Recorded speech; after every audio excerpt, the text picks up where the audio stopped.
Salve sama saudara, para sahabat, segenap keluarga yang dicintai Tuhan. Salam damai sejahtera dan penuh sukacita untuk kita semua. Semoga kita semua tetap sehat dan selalu bersukacita. Kita berjumpa lagi dalam renungan Lentera Jiwa bersama saya Romo Stefanus Turibus Rahmat PR. Lentera Jiwa, cahaya yang menerangi mata jiwa, mata batin dan mata iman kita. Cahaya yang menerangi perjalanan hidup kita, supaya hidup kita penuh dengan cahaya kebaikan dan kebenaran. Sama saudara, para sahabat, segenap keluarga yang dicintai Tuhan. Dalam renungan Lentera Jiwa pada hari Minggu Prapaskah ketiga, Minggu 8 Maret 2026, saya mengajak kita semua untuk mendengarkan, merenungkan tentang menawarkan air hidup. Sama saudara, para sahabat, segenap keluarga yang dicintai Tuhan. Sabda Tuhan yang kita dengar atau kita baca di hari Minggu Prapaskah ketiga ini membawa kita pada gambaran yang sangat manusiawi, yakni rasa haus. Dalam bacaan pertama, kita mendengar bangsa Israel di padang gurun. Mereka kehausan, kelelahan dan mulai bersungut-sungut kepada Musa. Mereka bertanya dengan nada yang putus asa, adakah Tuhan di tengah-tengah kita atau tidak? Pertanyaan ini bukan hanya milik bangsa Israel di masa lalu. Pertanyaan ini juga sering muncul dalam hati manusia zaman sekarang. Ketika hidup terasa berat, ketika doa terasa tidak dijawab, ketika masalah keluarga, pekerjaan, atau masa depan membuat kita lelah, seringkali kita diam-diam bertanya hal yang sama. Apakah Tuhan benar-benar ada bersama kita? Bangsa Israel sebenarnya sudah melihat begitu banyak karya Tuhan. Mereka telah dibebaskan dari perbudakan di Mesir. Mereka melihat laut terbelah. Mereka dipimpin oleh Tuhan dalam perjalanan yang panjang.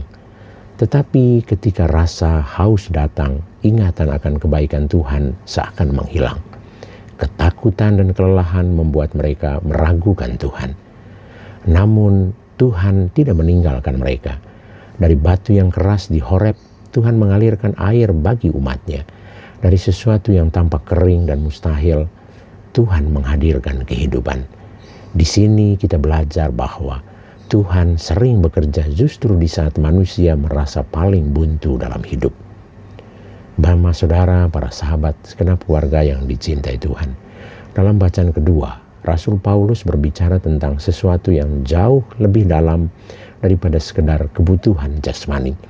Ia mengatakan bahwa kasih Allah telah dicurahkan ke dalam hati kita melalui Roh Kudus.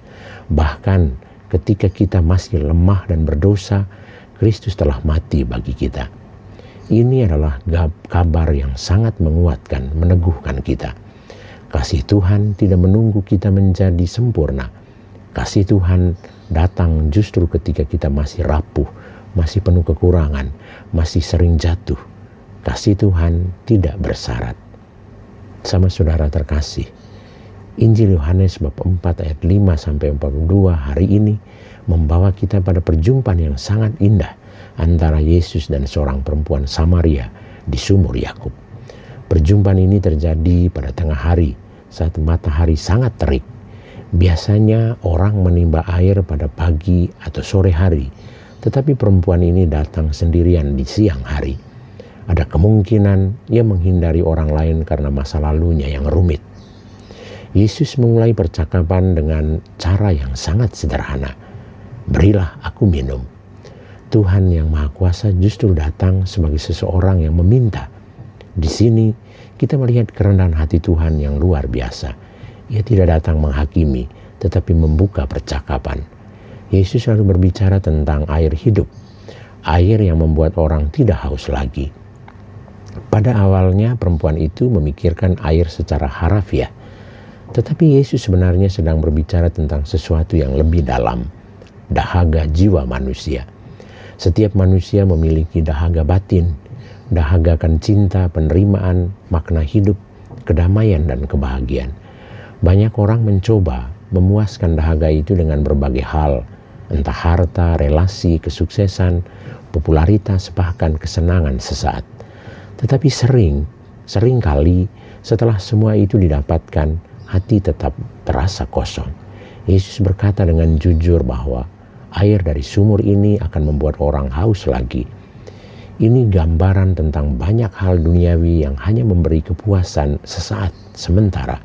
Namun air yang Yesus berikan akan menjadi mata air dalam diri seseorang yang memancar sampai kehidupan kekal.